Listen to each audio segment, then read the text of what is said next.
ভাবুন তো, হল্যান্ডের নরওয়ে মাত্র এক গোল দূরে ছিল বিশ্বকাপের সেমিফাইনাল থেকে, কিন্তু তারপর যা করলেন জুড বেলিংহ্যাম সেটা হয়তো অনেক দিন মনে রাখবে ফুটবল বিশ্ব। মাত্র 2 গোলেই পুরো ম্যাচ ঘুরিয়ে দিয়ে ইংল্যান্ডকে তুলে দিলেন তিনি শেষ চারে। কিভাবে, চলুন জেনে নেওয়া যাক। মায়ামি স্টেডিয়ামে শুরু থেকেই দারুণ লড়াই হচ্ছিল দুই দলের মধ্যে। প্রথম থেকে আক্রমণ করছিল নরওয়ে, এমনকি আর্লিং হল্যান্ডের একটি দুর্দান্ত হেডও কষ্ট করে ঠেকান জর্ডান পিকফোর্ড। এরপর ম্যাচের 36 মিনিটে আসে প্রথম গোল। আন্দ্রেয়াস সেলদেরুপ দারুণ এক ফিনিশে নরওয়েকে 1-0 ব্যবধানে এগিয়ে দেন। তখন মনে হচ্ছিল আরেকটি বড় চমক দেখাতে যাচ্ছে নরওয়ে, কিন্তু প্রথমার্ধের যোগ করা সময়ে বদলে যায় পুরো গল্প। মাঝমাঠ থেকে বল নিয়ে দুর্দান্ত দৌড়ে ডিফেন্ডারদের কাটিয়ে গোল করেন জুড বেলিংহ্যাম। সেই গোলে 1-1 সমতায় ফিরে আসে ইংল্যান্ড।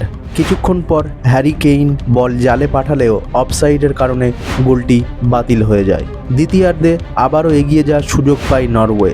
কর্নার থেকে হেগেম গোলও করেছিলেন, কিন্তু ভার জানিয়ে দেয় গোলের আগে হল্যান্ড ফাউল করেছিলেন, তাই গোলটি বাতিল হয়ে যায়। এরপর দুই দলই একের পর এক সুযোগ তৈরি করলেও কেউ আর গোল করতে পারেনি, ফলে ম্যাচ গড়ায় এক্সট্রা টাইমে।